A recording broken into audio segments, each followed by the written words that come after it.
आज से 13 दिन पहले महाराष्ट्र के पालघर में 2 संतों और उनके ड्राइवर की पुलिस के सामने पीट पीट कर हत्या कर दी गई। मॉब लिंचिंग की इस घटना से संतों में काफी आक्रोश था, लेकिन सेक्युलर लोग सन्नाटे में थे। खामोशी ने ऐसी चादर ओढ़ी थी कि किसी के मुंह से एक शब्द तक नहीं निकला।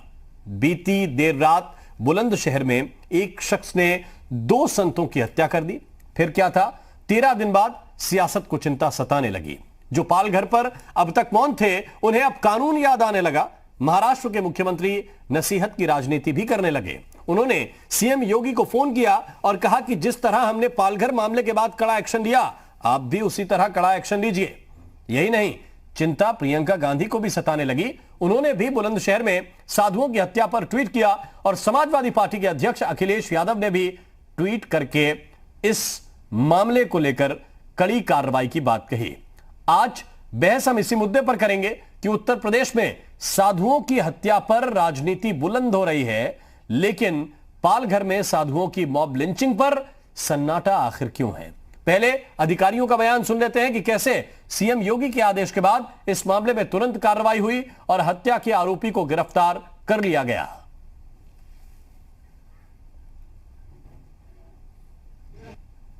आरोपी ने बताया कि भगवान की इच्छा थी, मतलब कोई पर्सनल रंजिश नहीं था।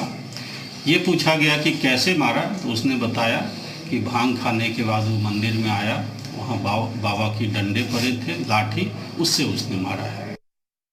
गांव के एक व्यक्ति को एक छोटी बात पर टोका गया था 2-3 दिन पहले। फिर वह व्यक्ति कल रात को नशे की हालत में, रात में जो दोनों सो रहे थे, उनको डंडे से पीट करके हत्या कर दी। उनकी गिरफ्तारी भी हो गई है और जो हत्या में प्रयोग किए गए डंडे जो है, उनको भी बरामद किया गया है। ये सब कहीं ना कहीं सत्ता के संरक्षण में हो रहा है। प्रदेश की जनता मुख्यमंत्री योगी आदित्यनाथ जी से जवाब चाहती है। और इस पर प्रियंका गांधी का ट्वीट भी आप देखिए। आपने अजय कुमार लल्लू को तो सुन लिया। बुलंदशहर में एक मंदिर में सो रहे 2 साधुओं को बेरहमी से मौत के घाट उतार दिया गया। ऐसे जघन्य अपराधों की गहराई से जांच होनी चाहिए और इस समय किसी को भी इस मामले का राजनीतिकरण नहीं करना चाहिए। यह अजय लल्लू को शायद नसीहत भी हो सकती है। उन्होंने आगे लिखा कि निष्पक्ष जांच करके पूरा सच प्रदेश के सामने लाना चाहिए, यह सरकार की जिम्मेदारी है। अखिलेश यादव भी इस मामले में ट्वीट कर रहे हैं। उन्होंने ट्वीट करके यह कहा है कि बुलंदशहर में मंदिर परिसर में 2 साधुओं की नृशंस हत्या अति निंदनीय और दुखद है। इस प्रकार की हत्याओं का राजनीतिकरण न करके इसके पीछे की हिंसक मनोवृत्ति के मूल कारण या आपराधिक कारण की गहरी तलाश करने की आवश्यकता होती है। इसी आधार पर समय रहते न्यायोचित कार्रवाई करनी चाहिए।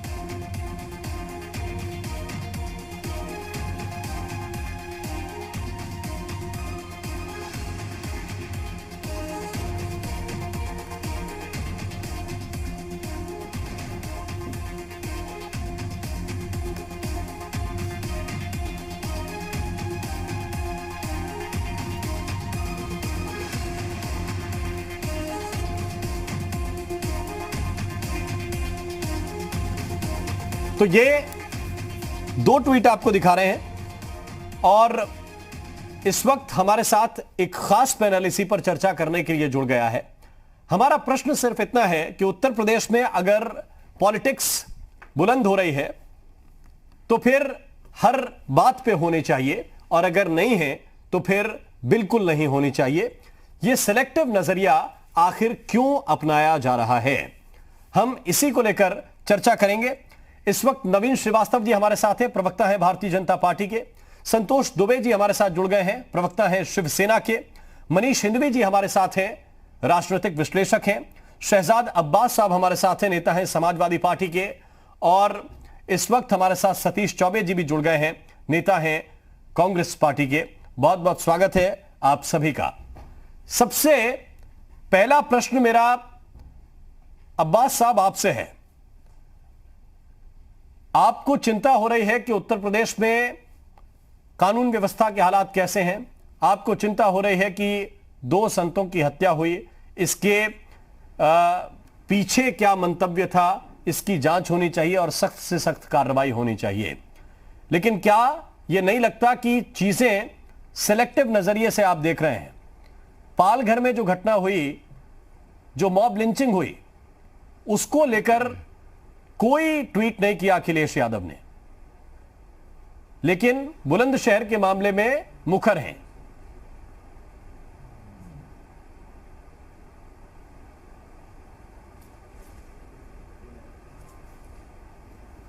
आवाज मिल रही है अब्बास साहब आपको? बहुत धन्यवाद आपका देवांश जी। जी, पहले तो मैं आज जो हत्या हुई है साधुओं की, वो हों या पालघर की हत्याएं हों, उसमें मैं इस सब की कड़ी शब्दों में निंदा करता हूं। और मैं ये चाहता हूं कि उत्तर प्रदेश की सरकार बुलंदशहर की घटना की जांच कराए और निष्पक्ष जांच इसकी होना चाहिए। लेकिन मैं जब सरकार बनी थी उत्तर प्रदेश के अंदर, तब मैं आपको ले जाता हूं, यही बुलंदशहर है जहां पे गैंगरेप और हत्या करी गई थी रात में। तब से लेके उत्तर प्रदेश के अंदर कानून व्यवस्था संभल ही नहीं पाई है, चाहे वो आज आप 2019 के अंदर आ जाएं। आप लखनऊ के अंदर साधुओं की हत्या की गई, पालघर के अंदर हत्या हुई है, या उत्तर प्रदेश के अंदर आज जो बुलंदशहर के अंदर मंदिर के अंदर परिसर में जो हत्या की गई है, काफी निंदनीय और अफसोसनाक है। साधु समाज हमारे लिए, हमारी शिक्षा के लिए बहुत ही मायने रखता है, लेकिन यह कानून व्यवस्था जो है उत्तर प्रदेश की सरकार की पूरी तरह चरमरा चुकी है। हम तो समझते हैं कि भारतीय जनता पार्टी को इस पर गहन विचार विमर्श करना होगा कि क्या कहां पे उनकी जो है गलतियां हो रही है कि कानून व्यवस्था वो अभी तक 3 साल की सरकार हो गई, अभी तक संभाल नहीं पाई है।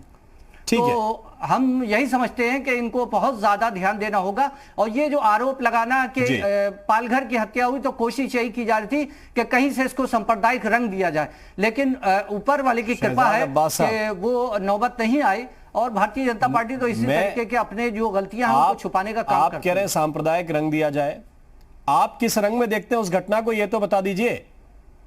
आप अगर सांप्रदायिक रंग में नहीं देखते तो किसी चीज में तो देखते होंगे। 2 साधुओं को साधु ना समझिए, 2 व्यक्ति तो समझिए। उनको किस तरह से पीटा गया पुलिस के सामने, कैसे उनकी जान ली गई, इस पे आपको दर्द नहीं होता ना आपके राष्ट्रीय अध्यक्ष को? किसी भी एक आम इंसान की किसी भी एक इंसान की हत्या हो, या किसी साधु संत की हो, या किसी धर्मगुरु की हत्या हो, एक इंसान की हत्या होने का मतलब है पूरी इंसानियत शर्मसार होती है। पालघर की हत्या की हम कड़े शब्दों में निंदा करते हैं, या बुलंदशहर की हत्या हो।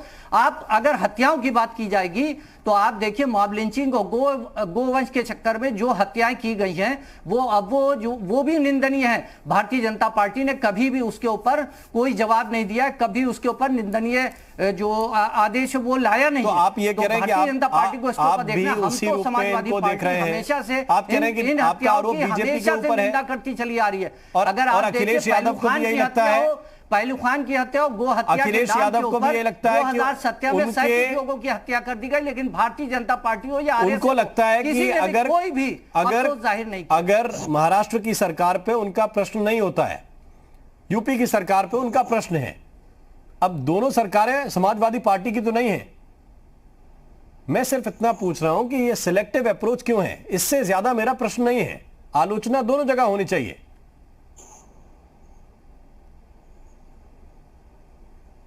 नहीं, आलोचना दोनों जगह होनी चाहिए। आलोचना की जा रही है, ऐसा नहीं है। पूरे हिंदुस्तान के अंदर कहीं पे भी हत्या होगी, समाजवादी पार्टी हमेशा से आवाज उठाती रही है। समाजवादी पार्टी मजलूमों की हमेशा आवाज उठाती है, दबे कुचलों के लिए आवाज उठाती रही है। हत्याओं की अगर बात की जाएगी तो आप हत्याएं देखिए तो ये चाहे मुसलमानों की हत्या हो या दलितों की हत्या की गई हो, बराबर से हत्याएं उत्तर प्रदेश के अंदर हुई है। सबकी निंदा की गई है, समाजवादी पार्टी ने हमेशा से निंदा की। तो वो तो आप निंदा करते हैं।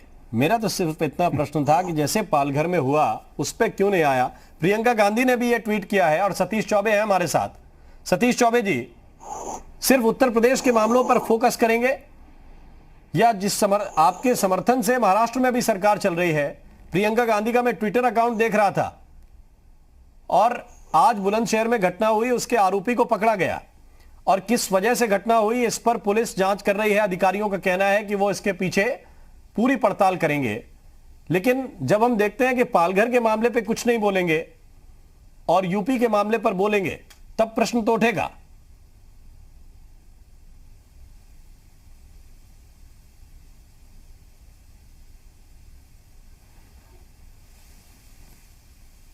लेकिन सवाल यह है ना कि पालघर की घटना को कुछ लोगों ने और मीडिया के एक सेक्शन ने उसको सांप्रदायिक रूप देना शुरू किया, और एक आपके सहयोगी कोई होंगे जो टीवी के माध्यम से उन्होंने इस तरह का माहौल बनाया कि उसमें सब कुछ जो है सोनिया गांधी को ही जवाब देना चाहिए, सोनिया गांधी को ही जवाब देना चाहिए, और अभद्र रूप से उनके ऊपर टिप्पणी की गई। लेकिन जी आज उन चैनलों को भी पूछना चाहिए कि यहां किसकी गलती है, यहां किसके वजह से दो साधुओं की हत्या हुई है। यह सवाल नहीं उठता है, इस सवाल पर भी जवाब नहीं मांगा जा सकता है। उत्तर प्रदेश के मुख्यमंत्री को उद्धव ठाकरे ने फोन करके ये कहा कि भाई हमारे यहाँ तो मॉब लिंचिंग को और अफवाह के वजह से दो साधुओं की हत्या हुई जी, इसको सांप्रदायिक रूप देने की कोशिश की गई, लेकिन उत्तर प्रदेश में इन साधुओं की हत्या को सांप्रदायिक रंग न दे करके उचित उसमें कानूनी कार्रवाई हो और न्याय हो। आज आप ये बताइए, गांधी जी के एक ट्वीट को आपने कहा नहीं, मैं आप लेकिन ये उसके साथ ही आपने ये नहीं कहा चौबे जी कि पूरे अप्रैल माह में, चौबे जी अप्रैल माह में 100 हत्याएं यूपी में हो चुकी हैं जब से लॉकडाउन चल रहा है। आप ये बताइए अंदर चौबे जी, चट्टियों पर, चौराहों आप पर, सिर्फ इतनी बात बताइए खड़ी है, तैनात कि है, एक मुख्यमंत्री 100 हत्या हो किसी रही भी है, प्रदेश तो का इसके हो, पीछे कानून और व्यवस्था का मामला या उसका प्रश्न नहीं उठता है। चौबे जी, कोई भी मुख्यमंत्री और किसी भी प्रदेश का हो, योगी जी तो 20-22 करोड़ जनता के मुख्यमंत्री हैं उत्तर प्रदेश के, इतना बड़ा स्टेट है। किसी भी मुख्यमंत्री को इतना विवेक तो सामान्य रूप से होगा कि उसके राज्य में हुई किसी भी घटना पर कोई सांप्रदायिक रंग न दे, यह उसका स्वाभाविक विवेक होगा। किसी भी मुख्यमंत्री की बात कर रहा हूं मैं, चाहे उद्धव ठाकरे हो, चाहे योगी आदित्यनाथ हो, चाहे अशोक गहलोत हो। हर मुख्यमंत्री अब दूसरे स्टेट का चीफ मिनिस्टर आपको घटना के तुरंत बाद फोन लगा दे, ये पॉलिटिक्स नहीं तो क्या है? या तो 1-2 दिन में देख लेते कि पॉलिटिक्स में रंग दिया जा रहा है इसमें किसी को। योगी आदित्यनाथ कुछ ऐसा कर रहे हैं जो आपत्तिजनक है। नहीं, पालघर की घटना के बाद मुख्यमंत्री, एक मिनट हमारी बात सुन लें आप जी। पालघर की घटना के बाद भी मुख्यमंत्री योगी जी ने भी उद्धव ठाकरे को फोन किया था, और उसके जवाब में इन्होंने भी उनको फोन कर दिया और कहा कि भाई इसको सांप्रदायिक रूप न दे करके इसकी सही जांच की जाए। तो मामला आमने सामने हो गया, उन्होंने कहा उनको, उन्होंने उनको कह दिया। तो इसमें कौन सी ऐसी बात आ गई, आप बताइए। नहीं, कोई ऐसी बात नहीं आ गई। मैं ये कह रहा हूं कि ये आपको पहले दिन जैसी घटना घटे, आप उसके जांच पड़ताल का इंतजार किए बिना अगर फोन लगा रहे हैं तो इसमें मंतव्य तो समझ में आता है कि आप क्या कहना चाहते हैं, मैसेज क्या देना चाहते हैं। नहीं, उसमें नहीं, दूसरी बात मैं जो आपसे पूछ रहा था, आप सोचिए, प्रियंका, मैं जो आपसे पूछ रहा था वो प्रश्न ये था कि कहा, जो मैं आपसे प्रश्न पूछ रहा था कि इसको राजनीतिक चश्मे से न देखा जाए। तो राजनीतिक कहां हो रहे हैं? उन्होंने कहा राजनीतिक चश्मे से न देखा जाए। मेरा प्रश्न ये है, चश्मे से न देखा जाए तो ये पालघर पे भी तो ट्वीट कर सकते थे, उसमें तो इसकी न्यायिक उसको तो और उचित रंगों के चश्मे से भी देखा जा रहा था, उसको राजनीति के चश्मे से भी देखा जा रहा था। जिस केस को देखा ही नहीं जा रहा है उस पे आप सलाह दे रहे हैं। कोई अपराध तो है नहीं चौबे जी, जिसको देखा ही नहीं जा रहा है उसको आप सलाह दे रहे हैं, और जिसको देखा जा रहा है उस पे आप एक ट्वीट नहीं कर रहे हैं, उस पे कुछ नहीं बोल रहे हैं। अरे भाई, उस पे बोलना होगा तो मुख्यमंत्री उद्धव ठाकरे से उन्होंने कहा होगा कि उस पे ट्वीट करेंगे। उन्होंने उनको कहा होगा कि आप इसकी जांच करो। तो वही है ना, काल 110 मैं यही तो कहना चाह रहा हूं कि जहां आपके समर्थन से सरकार है वहां पे हत्या सब हिंदू मामूली घटना है, और जहां पे विरोधी दल की सरकार है वहां पे हत्या जघन्य अपराध है। ये सिलेक्टेड चश्मा हो जाता है राजनीतिक दलों के हिसाब से। यहां भी जघन्य है जी, दोनों जगह जघन्य है। पालघर की जो घटना हुई वो भी जघन्य है, उसकी भी सारे लोगों ने निंदा किया, और यहां जो हत्या हुई है साधुओं की, ये भी जघन्य है। लेकिन मेरा अनुरोध आप लोगों से यह है कि हर बात को राजनीति के चश्मे से न देखा जाए कि वहां उन्होंने नहीं किया, यहां कर दिया। अरे भाई, कर दिया सर, आप देश में अगर उन्होंने सर ये आप लोग ही कर रहे हैं, कि माह में हम तो सिर्फ प्रश्न पूछ रहे हैं सीधा सीधा। हत्याएं हो गई, ठीक है, तो क्यों हुई? नवीन श्रीवास्तव जी हैं। कानून व्यवस्था के ऊपर प्रश्नवाचक चिन्ह नहीं है। नवीन श्रीवास्तव जी, साधुओं की हत्या सोते हुए कर दी गई। नवीन श्रीवास्तव जी, आपकी पार्टी के नेता, आप लोग बहुत नाराज थे, कर दे रहा है, और कई तरह के आपने जुमले भी तो नहीं थी, शिवसेना की सरकार के ऊपर गढ़े। अब उत्तर प्रदेश में भी साधुओं के ऊपर हमला हुआ, इसके पीछे की कहानी क्या है ये पुलिस की जांच में स्पष्ट होगा। हत्या का आरोपी गिरफ्तार है, लेकिन साधुओं पे अटैक हो रहा है उत्तर प्रदेश में भी, जहां खुद महाराज योगी आदित्यनाथ सरकार चला रहे हैं। शर्मा जी देखिए, 2-3 चीजों को समझना बहुत जरूरी है। पालघर की घटना और बुलंदशहर की घटना, एक जगह साधु गाड़ी से जा रहे हैं जिनका कहीं किसी से कोई परिचय नहीं, कोई बात नहीं, अचानक एक भीड़ घेर लेती है, पुलिस की उपस्थिति में उनको पीट पीट के मार दिया जाता है, और देश के कुछ राजनीतिक दल जो महाराष्ट्र में सरकार में शामिल हैं उनकी चुप्पी रहती है। उस घटना पे कोई प्रतिक्रिया नहीं होती है, गिरफ्तारियां होती हैं, बाद में मुख्यमंत्री उत्तर प्रदेश भी बात करते हैं। और एक बुलंदशहर की घटना, जहां उसी गांव का एक व्यक्ति, जो अभी तक जानकारी आई है कि नशे में कुछ पुराने विवाद थे, लाठी डंडे से पीट के उनकी रात के अंधेरे में हत्या कर दिया। दोनों को अगर एक करके हम देखेंगे तो यह उसी तरह से है जैसे पाकिस्तान अच्छे तालिबान और बुरे तालिबान की परिभाषा करता है। जो भारत और अफगानिस्तान में बम फोड़ते हैं वो अच्छे तालिबान, जो पाकिस्तान में बम फोड़ते हैं वो बुरे तालिबान। यह फर्क हमको खत्म करना पड़ेगा। दूसरी एक चीज शर्मा जी मैं कहना चाहूंगा, थोड़ा समय दीजिएगा मुझे जी। मुझको 2 साल पहले की एक घटना याद आती है। इस देश का एक नौजवान ट्रेन से ईद का पवित्र त्योहार मनाने के लिए अपने घर जा रहा था। रास्ते में ट्रेन में कुछ गुंडों ने उसकी हत्या कर दी। उसी समय जम्मू कश्मीर में एक मस्जिद के बाहर रमजान के महीने में नमाज अदा करने गए एक जम्मू कश्मीर के पुलिस अधिकारी की हत्या कर दी गई। ईद के दिन अगले दिन मैंने अखबारों में देखा कि देश के कुछ हिस्सों में कुछ हमारे मुसलमान भाइयों ने काली पट्टी बांध के नमाज अदा की। और कारण क्या था कि ट्रेन में उस नौजवान की जिसकी हत्या हुई थी उसके विरोध में साहब हमने काली पट्टी बांधी है।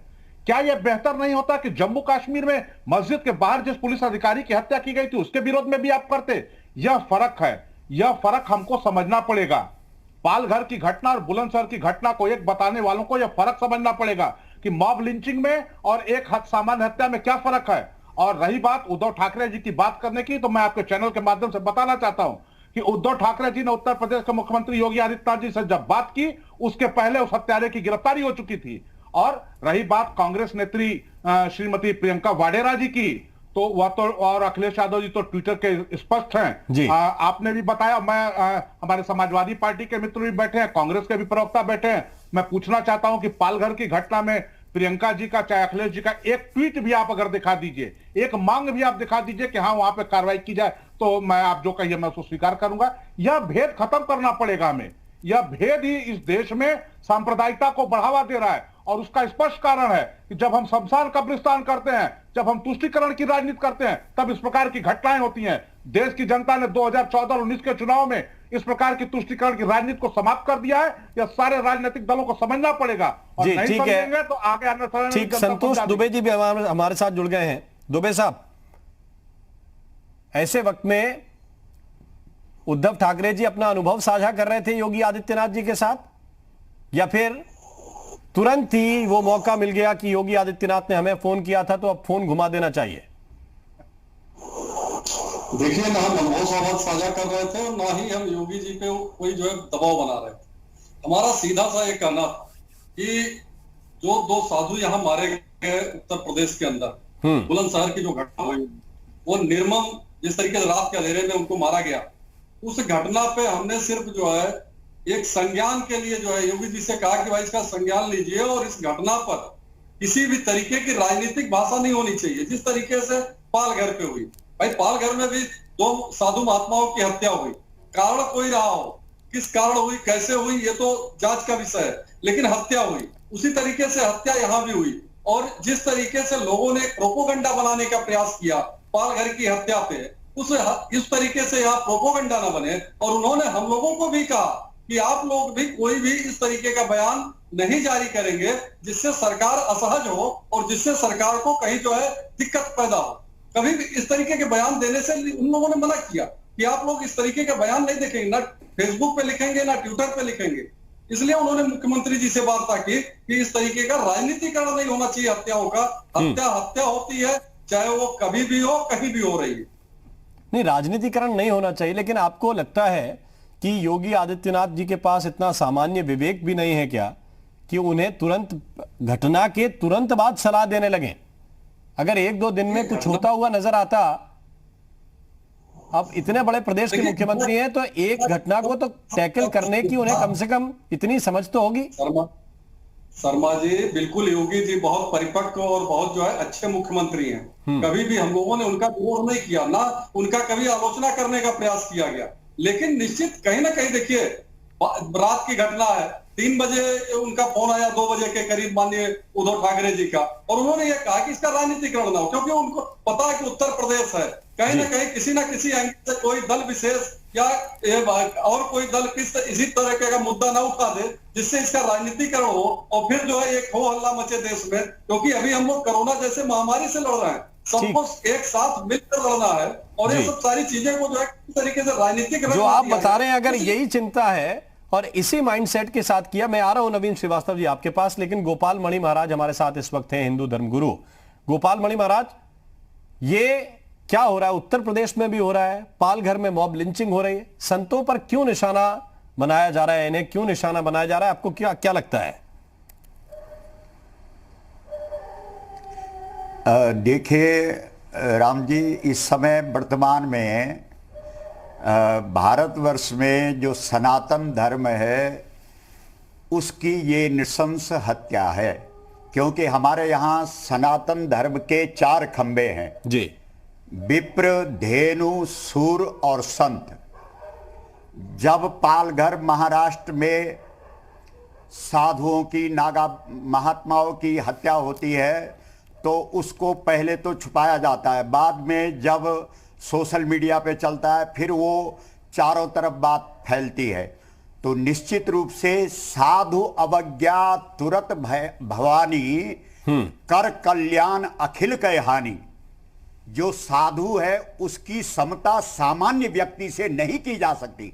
हम कई चैनल पर डिबेट पर सुनते हैं कि साधु है, इंसान है, सब बराबर है, लेकिन ये सनातन धर्म का, ये जो भारतवर्ष है, ये सनातन धर्म की ध्वजा को लहराता है, और सनातन धर्म में एक साधु और एक सामान्य व्यक्ति बराबर नहीं होता। गोस्तु मात्रा न विद्यते, हमारे यहाँ वेदों में, उपनिषदों में, पुराणों में ये बातें आई है। जहां तक पालघर में साधुओं की हत्या है, उनको चारों तरफ से घेर करके और उनको मार दिया गया, जबकि पुलिस अधिकारी वहां उपस्थित थे। पुलिस अधिकारी अंदर से हाथ पकड़ करके साधुओं को बाहर लाए, और उसके बाद उस जो भीड़ थी, जो आक्रामक भीड़ थी, उसमें उनको छोड़ दिया। और जो यहां बुलंदशहर में घटना घटी है, निश्चित रूप से कहीं ना कहीं इसके पीछे भी साजिश है, क्योंकि ये साधुता पर आक्रमण किया गया है। और हमारे ये साजिश है तो इसका भी पर्दाफाश होना चाहिए, और पालघर का भी पर्दाफाश होना चाहिए। एक छोटा सा ब्रेक ले रहे हैं गोपाल मणि जी, एक छोटा सा ब्रेक ले रहे हैं हम, तुरंत हाजिर होते हैं। ये अपने आप में बड़ी बात है। गोपाल मणि जी कह रहे हैं कि ये साजिश लगती है, तो जाहिर है दोनों घटनाओं का पर्दाफाश होना चाहिए, लेकिन सिलेक्टिव अप्रोच शायद अब नहीं चलेगी। छोटा सा ब्रेक, तुरंत हाजिर होते हैं।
ब्रेक के बाद स्वागत है आपका। लगातार चर्चा इसी बात पर कर रहे हैं कि क्या राजनीति में दो नजरें हो सकती हैं एक तरह की घटनाओं के लिए, और घटनाएं भी अलग अलग तरीके की, अलग अलग तासीर की हों, तो भी क्या एक बर्बर घटना को आप नहीं देखेंगे क्योंकि आपको नजर आता है कि वहां पे सरकार हमारे समर्थन से चल रही है या हमारी सोच वालों की सरकार वहां पे चल रही है, तो क्या एक चश्मे से आप उसको देखेंगे, दूसरा चश्मा फौरन लगाएंगे अगर मामला उत्तर प्रदेश का या आपके विरोधी दल की सरकार का आ जाएगा? हम इसी को लेकर चर्चा कर रहे हैं और हमारे साथ इस वक्त एक खास पैनल है। नवीन श्रीवास्तव जी, आप कुछ कहना चाहते थे, लेकिन गोपाल मणि जी कह रहे हैं कि बुलंदशहर की घटना में भी उन्हें साजिश दिखती है और संतों को निशाना बनाया जा रहा है। निश्चित रूप से शर्मा जी, संत महाराज ने जो कहा है कि संतों की हत्या चाहे पालघर में हो चाहे बुलंदशहर में हो, यह बहुत ही हमारे सनातन संस्कृति के लिए, हमारे देश के लिए बहुत ही अफसोसजनक है। और पुलिस ने प्रथम दृष्टया जिसके ऊपर आरोप था उसको गिरफ्तार भी कर लिया है। आगे भी जांच होगी कि उसके हत्या के पीछे कारण क्या थे। एक चीज मैं कहना चाहूंगा, संतोष दुबे जी भाजपा में मेरे हम लोग के साथ रहे, हमारे सहयोगी दल में ही कुछ महीनों तक थे पहले, अब शिवसेना के प्रवक्ता हैं, बहुत अच्छे मेरे मित्र हैं। उन्होंने दो चीजें कही। उन्होंने कहा कि उद्धव ठाकरे जी ने दिन में 2-3 बजे करीब सीधे बात की, कहीं कोई पब्लिक डोमेन में नहीं किया। उनको मैं बताना चाहता हूं कि उद्धव ठाकरे जी एक प्रदेश के मुख्यमंत्री हैं, यहां आपकी उनकी पार्टी के आप ऐसे प्रवक्ता हैं, आपका संगठन है। शायद अगर आप बुलंदशहर की घटना में अभियुक्त की गिरफ्तारी पहले हो चुकी है या उनको बताते तो उनको फोन करने की आवश्यकता नहीं पड़ती, नंबर 1। नंबर 2 ये कि आज मैंने अचानक देखा एक महोदया पहले कांग्रेस पार्टी में थी, आजकल नई नई शिवसेना में आई है, उनको राज्यसभा से भी नवाजा गया है। हम लोग भी ट्विटर पर और सोशल मीडिया पर देखना चाहते थे कि पालघर के विषय में ऐसी मुखर वक्ता का कोई पब्लिक डोमेन में कुछ आए, लेकिन कतई उनका कुछ भी नहीं है। आज अचानक उद्धव ठाकरे जी ने जब योगी जी से बात किया तो अचानक इन लोगों का गले की खराश ठीक हो गई और सारी वॉइस इनकी शुरू हो गई। श्रीमान संजय राउत साहब बहुत विद्वान व्यक्ति हैं, सामना के संपादक हैं, क्या लोग अचानक अवतरित हो गए सोशल मीडिया पे। मैं यही कहना चाहता हूं कि घटनाओं को रंग कोई नहीं दे रहा है, लेकिन अगर आपने पालघर की घटना को 2 दिन तक सोशल मीडिया में आने के पहले महाराष्ट्र की सरकार ने कार्रवाई की होती और चाहे कांग्रेस हो, चाहे प्रियंका गांधी हो, चाहे कांग्रेस इसकी निंदा करती, इसको कार्रवाई की मांग करते, तो आज एक आपको डिबेट कराने की आवश्यकता नहीं पड़ती। आ रहा हूं संतोष जी, डिबेट कराने की आवश्यकता इसलिए पड़ रही है, मैं आपके पास आ रहा हूं, आपको पूरा मौका दूंगा। दो आंखें की जा रही है। पालघर की घटना को और बुलंदशहर की घटना को एक वो लोग बता रहे हैं जिनको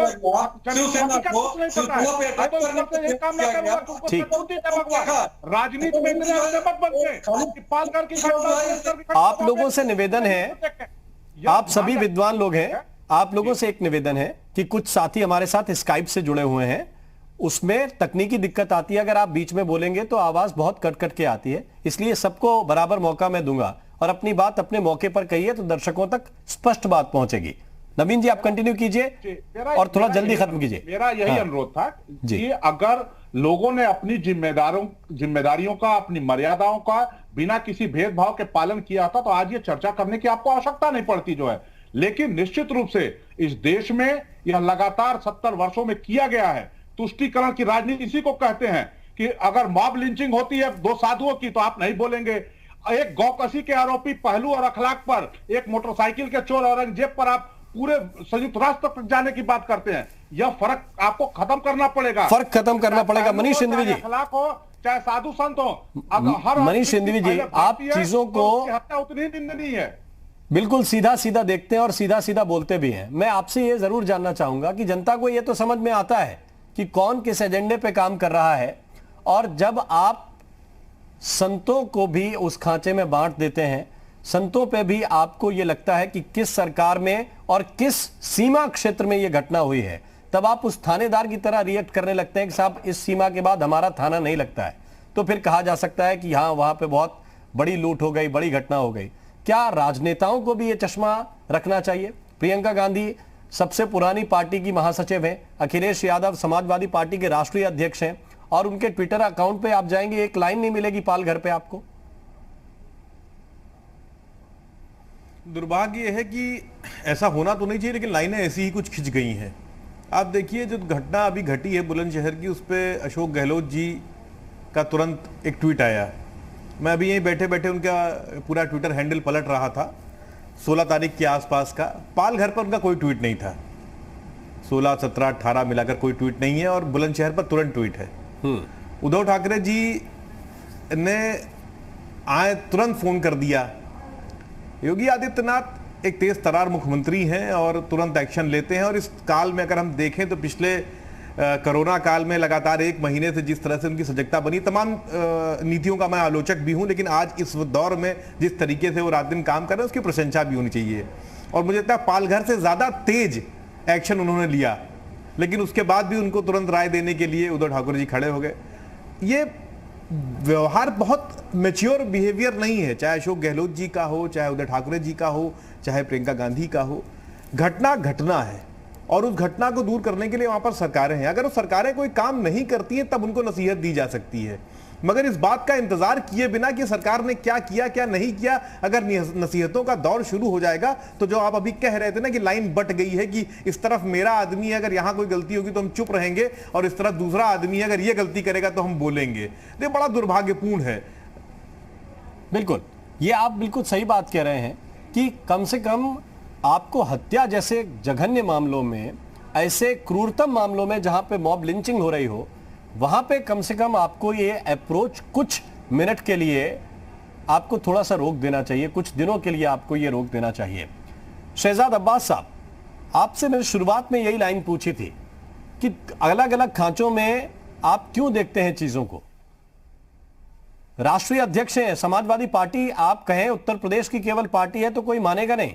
आपकी अलग अलग मध्य प्रदेश में इकाइयां हैं, महाराष्ट्र में इकाई है, और आप तो पार्टी का विस्तार करना चाहते हैं, लेकिन महाराष्ट्र के मामले पर एक विपक्षी दल के रूप में आप विपक्ष की भूमिका नहीं निभाएंगे, उत्तर प्रदेश में जाग जाएंगे।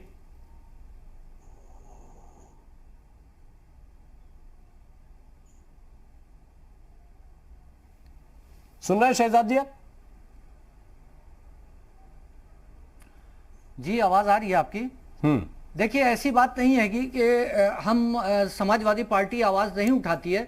समाजवादी पार्टी ने हमेशा से आवाज उठाई है। मैंने अभी आपसे पहले भी यही बात कही थी, लेकिन चूंकि उत्तर प्रदेश के अंदर जब से सरकार बनी है 3 साल के अंदर, चाहे वो हत्याओं की बात हो या गैंगरेप की बात हो या फिर बलात्कारों की बात हो या फिर अब साधु संतों की हत्याओं की बात हो, तो वो कहीं से रुक नहीं रही है। कानून व्यवस्था पूरी तरह चरमरा चुकी है। स्वास्थ्य व्यवस्था आप देखिए तो वो पूरी तरह चरमरा चुकी है। तो बात उत्तर प्रदेश की अगर की जाएगी तो हम उत्तर प्रदेश के अंदर इसी बारे, आज जो हत्या हुई है हम उसके ऊपर बात करते हैं, और उसके ऊपर भारतीय जनता पार्टी, अभी आपने देखा कि उनके प्रवक्ता किस तरीके से पाकिस्तान में जाके घुमा रहे थे, यानी वो यहां का जवाब ना देके वो मुसलमानों की तरफ इसको मोड़ने का काम कर रहे थे। जबकि आप देखिए कि 2014 के अंदर जो है 12 हत्याएं हुई हैं, 2016 के अंदर आ जाइए 14 हत्याएं हुई है, और 17 के अंदर 37 हत्याएं हुई हैं मुसलमानों की।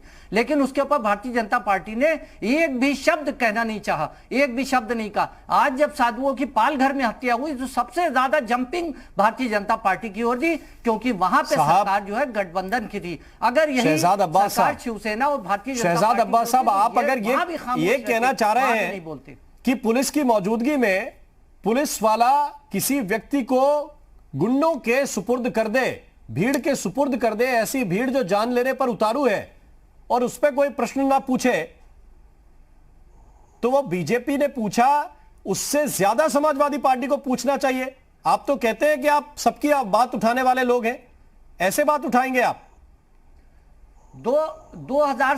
2017 तक मुसलमानों की 37 मुसलमानों की हत्या हो गई। कई जगह पुलिस वालों के बीच में हत्या की गई। पहलू खान की आप हत्या को देख लिए, या ईद के दिन दिल्ली के प्लेटफॉर्म के ऊपर एक मुसलमान लड़के की, नौजवान लड़के की, मदरसे की उसकी हत्या कर दी गई।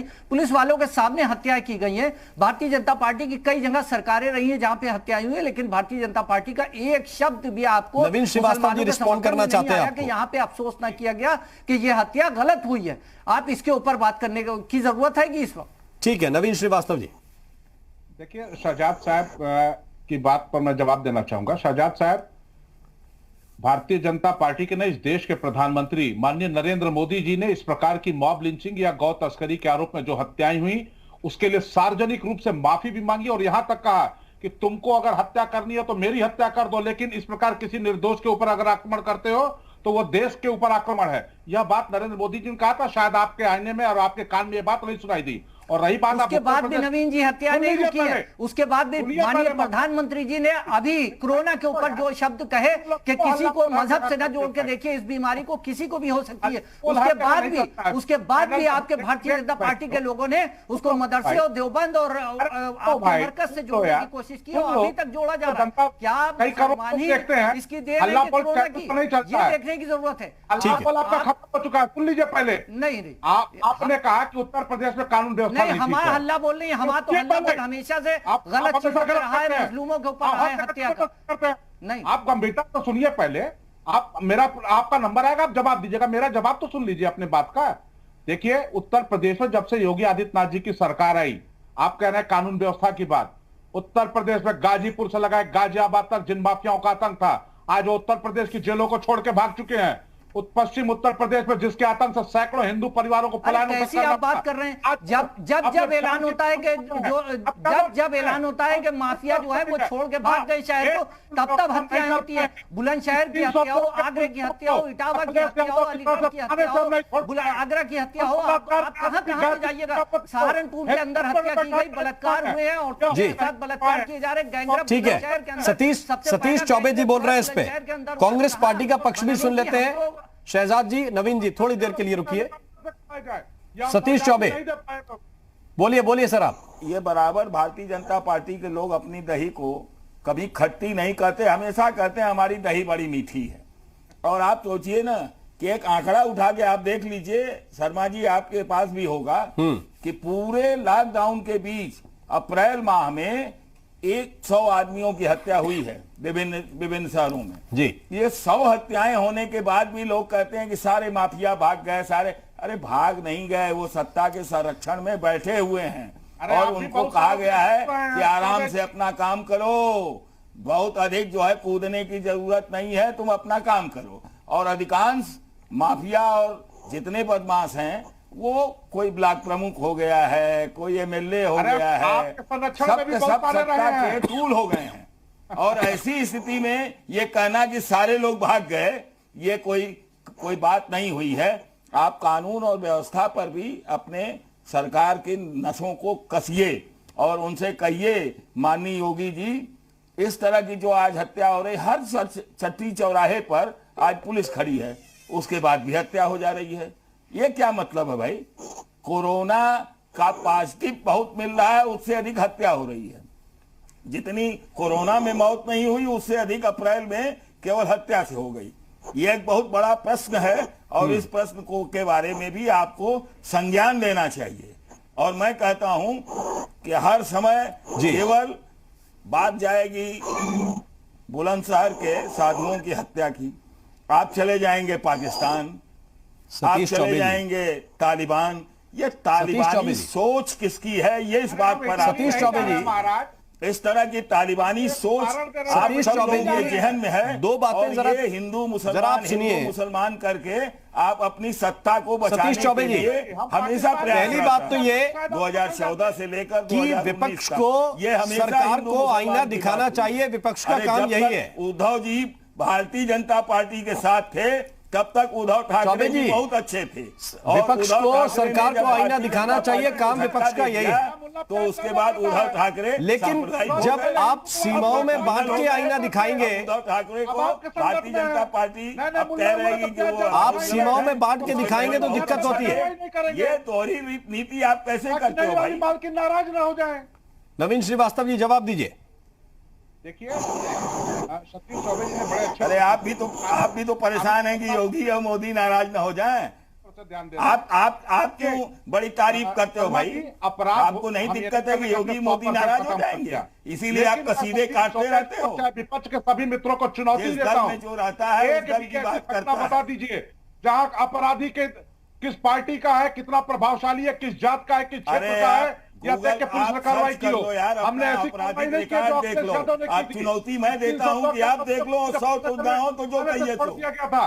गायत्री प्रजापति से बलात्कार पूरे अप्रैल में 100 हत्याएं हुई हैं, उसको आप सर्च कर लो। पश्चिम उत्तर प्रदेश और बिला वजह झूठ बोलने की कोशिश मत करिए। अखिलेश यादव के मुख्यमंत्री आवास से बस चुनौती देते हैं, अपराधियों को ठोक दिया जाएगा, ये कर दिया जाएगा। केवल भाषण, केवल भाषण, केवल बात करके आप हर आदमी की बात को दबाने की कोशिश करते हैं। इस तरह से बात दबेगी नहीं, आपको बता रहे हैं बढ़ेगी। श्रीमान जी, आप और अगर साधुओं की यहाँ हत्या हुई है तो पाल घर में अगर निंदा भारतीय जनता पार्टी ने किया तो यहाँ प्रधानमंत्री जी ने और योगी जी ने उसका वो किया। और उद्धव ठाकरे वही कर रहे हैं। कानून व्यवस्था आप ही के विधायक जो है कानून व्यवस्था पूरी तरह चरमराए हुए हैं। साधु की हत्या कर दिया। ठीक, अब गोपाल मणि महाराज को जरा सुनते हैं। इतना नशे में था, वो पागल था क्या? उसकी मानसिक स्थिति का टेस्ट कराइए कि नशे में दो लोगों की हत्या कर देगा। कौन नशा किया था, वो कितना नशा किया? ठीक है गोपाल मणि जी, गोपाल मणि जी, ये सवाल है और ये कहा जा रहा है कि देखिए वो आदमी नशे में था। अब जाहिर है कि जो बदमाश होगा वो तो व्यसन करेगा, और जो बदमाश व्यसन करेगा तो उसे हत्या की इजाजत तो नहीं मिल जाती। क्या आपको लगता है कि इस मामले में भी सिर्फ ये कह देना कि ये रंजिश थी या नाराज था उन लोगों से, हत्या तो हुई है ये भी?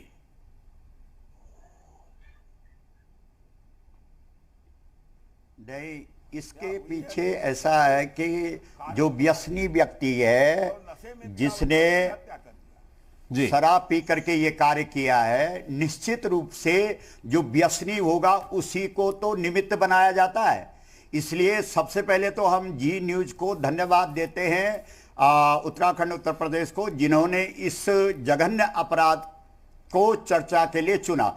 दूसरी बात, हम जो मुख्यमंत्री जी हैं, माननीय मुख्यमंत्री जी हैं उत्तर प्रदेश से, उनसे ये निवेदन करते हैं कि ये जो अपराध है निश्चित रूप से इसमें साजिश है, क्योंकि उस व्यसनी व्यक्ति को निमित्त बना करके और फिर उसी को चुना गया। और ठीक उस समय, जिस समय महाराष्ट्र में एक साधुओं की हत्या हुई, तो इसके लिए क्योंकि आप माननीय मुख्यमंत्री जी संसाधन युक्त हैं, वो निश्चित रूप से कहां से तार जुड़ा हुआ, किसने ये सब कराया, क्योंकि एक व्यसनी व्यक्ति को तो शराब पिला करके उसको आगे कर दिया जाता है, लेकिन इसके पीछे निश्चित रूप से जो इस देश के अंदर गौ, साधु, विप्रत्व और देवत्व, इसकी हत्या जो हो रही है उसी का ये अंग है। और इसके पीछे बहुत बड़ा खेल है, उनके लिए खेल है, लेकिन ये धरती के लिए, भारत धरा के लिए बहुत बड़ा ये अन्याय है और इसको पूरी तरह से सभी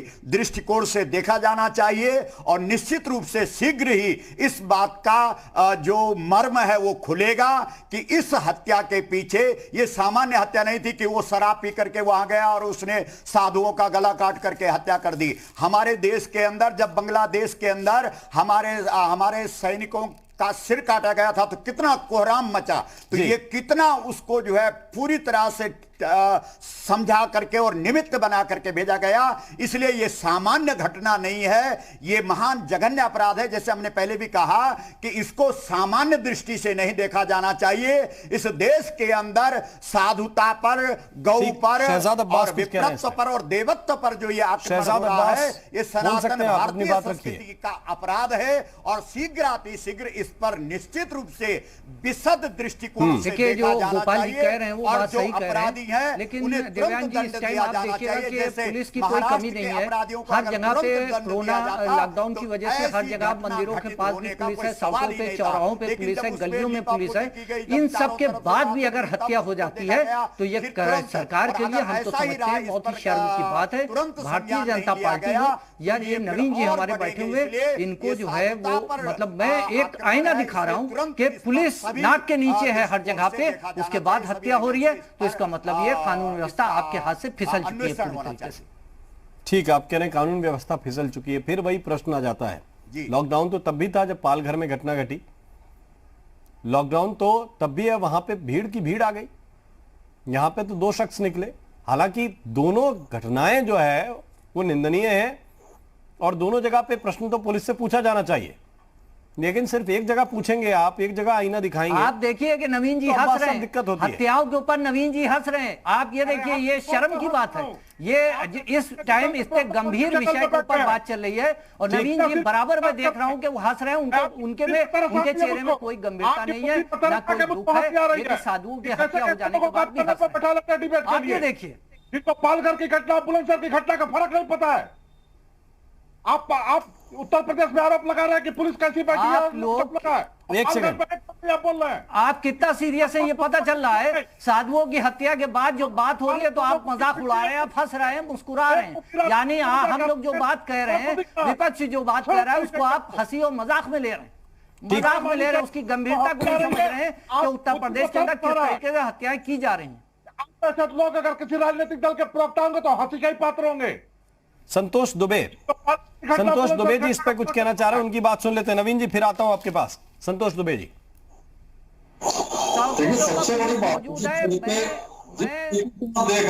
एक सेकंड अब्बास साहब, संतोष दुबे जी की आवाज कट रही है आपकी वजह से, थोड़ा सा चुप हो जाइए। संतोष जी की बात पूरी सुननी है मुझे।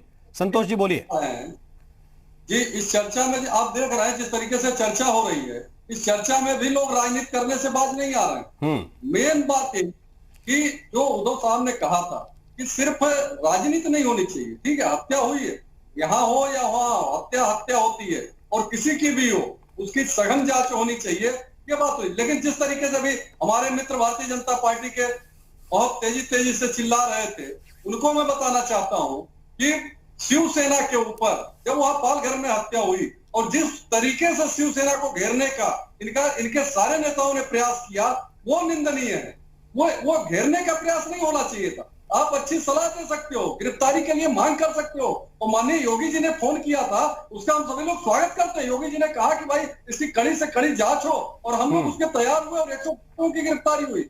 लेकिन उसको राजनीतिकरण नहीं करना चाहिए था। और आपने देखा 4-5 दिन लगातार मीडिया में और बाकी जगह इनके बड़े बड़े नेता कि वहां जो है इस तरीके से हत्या हो गई, घेर के मारा गया। निश्चित ही मारा गया घेर के। नवीन श्रीवास्तव जी के पास जवाब के लिए, लेकिन उससे पहले मनीष सिंधवी जी, एक कमेंट आपसे जरूर चाहता हूं कि राजनीति ना करें, सबके ट्वीट में ये लिखा हुआ है, लेकिन मकसद वही करना है। मैं एक बार आपका अपना सवाल दोहरा दूं। मनीष सिंधवी जी, सबके ट्वीट में लिखा हुआ है कि इसका राजनीति नहीं होनी चाहिए इस पे, और मकसद वही है कि करना वही है, और इसीलिए किया भी गया है। नहीं, बिल्कुल ठीक बात है। मैंने कहा नहीं कि दुर्भाग्य ये है, आप बार बार इस बात को कह रहे हैं कि क्या ऐसे मुद्दों पर राजनीति होनी चाहिए, और सवाल और जवाब भी वही है कि ये लोग बार बार जो सारे राजनीतिक दल, आप तबलीगी जमात वाले मुद्दे पर देखिए, जब मुद्दा हुआ तो एक बड़ा वर्ग था जो ये कह रहा था कि इन लोगों की सारी गलती है, तब कुछ लोग चुप थे। आज जब जमात के कुछ लोगों ने कहा कि हम कोरोना देंगे, तो वो वर्ग खड़ा हो गया कि उन लोगों की तारीफ में ये वर्ग शांत हो गया। आपको कहीं इस बीच में बड़ा दुर्भाग्य नहीं दिखता है कि हम मुद्दों को सही और गलत की नजर से देखना बंद हम कर चुके हैं? हम हर चीज को धर्म और राजनीति की नजर से देख रहे हैं, और कहीं ना कहीं ये बहुत बड़ा दुर्भाग्य है। आज जो बुलंदशहर की घटना पर जिस तरह से बहुत सारे लोगों ने रिएक्ट किया है, वो दुर्भाग्यपूर्ण है। वो कहीं ना कहीं राजनीति के गिरते स्तर को दिखा रहा है कि अब हमको इस बात से मतलब नहीं कि हत्या जैसा जघन्य अपराध हुआ है, हमको ये भी नहीं देखना कि सामने वाला कुछ कर रहा है या नहीं कर रहा है, बस हाँ ठीक है, हमको उसके ऊपर इल्जाम लगाना है तो लगाना है। ठीक। नवीन श्रीवास्तव जी, इस मामले में कम से कम आपकी पुलिस के पास ये मौका है कि वो बताए कि आप कितने गंभीर हैं ऐसे मामलों को लेकर, और आप कह रहे हैं कि हत्या आरोपी गिरफ्तार हो गया, लेकिन गोपाल मणि जी यही पूछ रहे हैं कि ऐसे वक्त में जब साधुओं पे हमला होता है पालघर में, क्या इसके पीछे कोई साजिश नहीं है? क्या किसी व्यक्ति का इस्तेमाल करके ये हत्या नहीं करवाई गई होगी? देखिए, निश्चित रूप से यह जांच का विषय, इंट्रोगेशन का है। अभियुक्त गिरफ्तार कर लिया गया है। जो हथियार, जो इस लाठी से उसने हत्या की थी, वह भी बरामद हो चुका है। पुलिस जांच कर रही है कि हत्या का उद्देश्य क्या था।